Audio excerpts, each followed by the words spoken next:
இலங்கையின் உள்நாட்டு இறைவரை திணைக்களத்தினால் வரி செலுத்துவர்களுக்காக வழங்கப்பட்டிருக்கின்ற ஒரு அறிவித்தல் தொடர்பான விடயங்களை தான் நான் இங்கே பார்க்க போகிறோம்.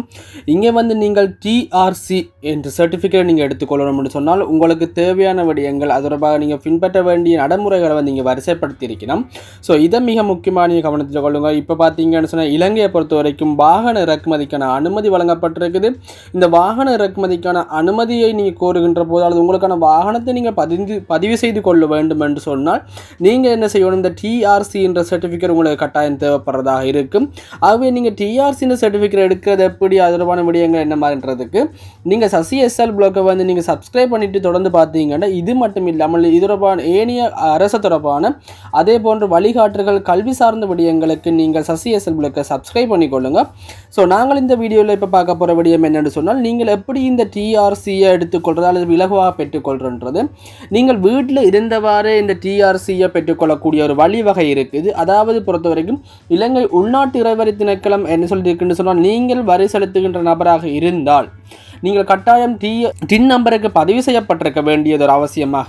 ஆக டின் நம்பருக்கு எப்படி பதிவு செய்கிறது, டின் நம்பரை எப்படி பெற்றுக்கொள்வது, நாங்கள் இலங்கை இறைவரி திணைக்களத்தில் எங்களை பதிவு செய்து எப்படி நாங்கள் டேக்ஸ் பே பண்ணுறது, இலங்கை இறைவரி திணைக்களத்தினுடைய சேவைகள் என்னது, அவர்கள் எவ்வாறான சேவைகளை வழங்கினோம், டேக்ஸில் இருக்கிற விடயங்கள் என்னது, இது தொடர்பான புல் விளக்கம் நீங்கள் சசி எஸ்எல் பிளாக்கில் லைவ் ஏரியாக்குள்ளே லைவ் பிரிவுக்குள்ளே போனீங்கன்னு சொன்னால் அங்கே நான் ஒரு லைவ் ஒன்று போட்டிருக்கிறேன். ஒரு 53 மினிட்ஸுக்கான வீடியோவாக அந்த வீடியோ இருக்கும்.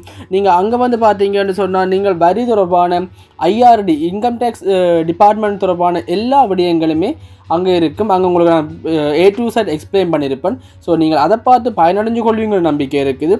நாங்கள் இப்போ இந்த வரி அல்லது வரி டிஆர்சி இந்த சர்டிஃபிகேட் வரி சான்றிதழை நீங்கள் எப்படி பெற்றுக்கொள்றதை நாங்கள் பார்த்துக்கொள்ளும்.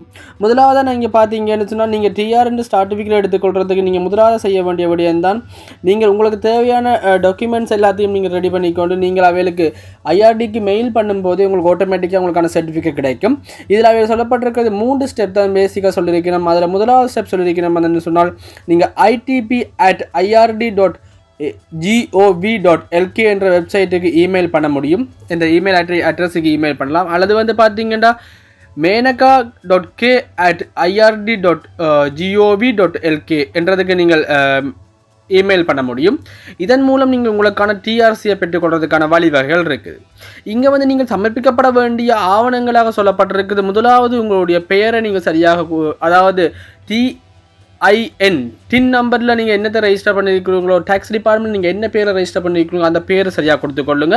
அதுக்கு பிறகு நீங்கள் டிஆர்சி சர்டிஃபிகேட் கேட்குற உங்களுக்கு தனிநபராக இருக்கலாம், நீங்கள் கம்பெனியாக இருக்கலாம், பங்குடமையாக இருக்கலாம், இவர்களுடைய விவரங்களை நீங்கள் இங்கே உள்ளடக்கி கொள்ளுங்கள். இதுக்கு அடுத்த கட்டமாக நீங்கள் செய்ய வேண்டியது உங்களுடைய டின் நம்பர்ன்ற சர்டிஃபிகேட் நீங்கள் எப்பொழுது வட்டுக்கு ரெஜிஸ்டர் பண்ணியிருக்கிறீங்களோ அன்றைக்கு உங்களுக்கு ஒரு சர்டிஃபிகேட் கிடைச்சிருக்கும். அந்த சர்டிஃபிகேட் டின் நம்பர் சர்டிஃபிகேட் நீங்கள் இங்கே ஸ்கேன் பண்ண வேண்டியிருக்கும்.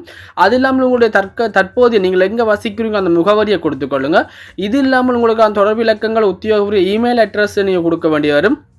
மற்றது நீங்கள் செய்கிற தொழில் வியாபாரத்தின் தொழிலின் தன்மை என்னது, அந்த தொழில் பதிவு செய்வதற்கான ரெஜிஸ்ட்ரேஷன், கம்பெனி ரெஜிஸ்ட்ரேஷன் அல்லது பிஸ்னஸ் ரெஜிஸ்ட்ரேஷன் காப்பியை நீங்கள் இங்கே சப்மிட் பண்ண வேண்டியதாக இருக்கும். அதே சந்தர்ப்பத்தில் நீங்கள் இந்த டிஆர்சியை பெற்றுக்கொள்றதுக்கான காரணத்தையும் நீங்கள் சொல்ல வேண்டியிருக்கும். அத்துடன் உங்களுடைய தனி நபர் அடையாளத்தை உறுதிப்படுத்தக்கூடிய மாதிரி தேசிய அடையாள அட்டை அல்லது பாஸ்போர்ட் காப்பி அல்லது விசா காப்பிகள் இவை தொடர்பான விடயங்களை நீங்கள் வழங்க வேண்டியதாக இருக்கும். இதன் மூலம் இவை எல்லா ஆவணங்களோடு நீங்கள் ஏற்கனவே கடந்த வருடங்கள் அல்லது அதற்கு முற்பட்ட வருடங்களில் நீங்கள் டிஆர்சியை பெற்றிருந்தீங்கன்னு சொன்னால் அந்த டிஆர்சியை ஸ்கேன் பண்ணி அதையும் நீங்கள் உங்களுடைய இமெயிலில் அட்டாச் பண்ணி இங்கே அனுப்புவதன் மூலம் உங்களுக்கு தேவையான இந்த டிஆர்சியை பெற்றுக்கொள்ளக்கூடிய வசதி வாய்ப்புகள் இங்கே அதிகமாக இருக்கும்னு சொல்லப்படுது. ஆகவே நீங்கள் டிஆர்சிக்கு நீங்கள் டிபார்ட்மெண்ட்டுக்கு போக வேண்டிய தேவைப்பாடுகள் எதுவுமே இல்லை.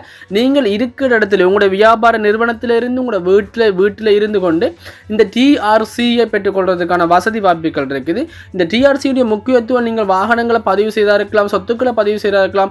ஆகவே அந்த சந்தர்ப்பத்தில் உங்களுக்கான முன்னுரிமையை பெற்றுக்கொள்றதுக்கு நீங்கள் டிஆர்சியை பெற்றுக்கொள்ள வேண்டியது அவசியமாக இருக்கும். ஆகவே மேலும் வரி தொடர்பான விடயங்கள், இன்கம் டேக்ஸ் தொடர்பான விடயங்கள், அதே மாதிரி கலால் வரி தொடர்பான விடயங்களுக்கு இது எல்லாமே இந்த யூடியூப் சேனல் நான் ஆல்ரெடி அப்லோட் பண்ணியிருக்கேன். வாகன இறக்குமதி தொடர்பான விடயங்கள், அது தொடர்பாக பொருளாதாரத்தில் ஏற்பட போகின்ற மாற்றங்கள் என்னென்ற விடயங்களையும் நான் இந்த யூடியூப் சேனலில் போட்டிருக்கிறேன். நீங்கள் இது எல்லாத்தையும் தெரிஞ்சு கொள்றதுக்கு சசி எஸ்எல் விளக்கு சப்ஸ்கிரைப் பண்ணிட்டு தொடர்ந்து நீங்கள் பார்த்தீங்கன்னு சொன்னால் உங்களுக்கான பயனுள்ள தகவல்களை பெற்றுக்கொள்ள முடியும் என்ற நம்பிக்கையுடன் இன்னும் ஒரு வீடியோவில் சந்திக்கலாம். நன்றி.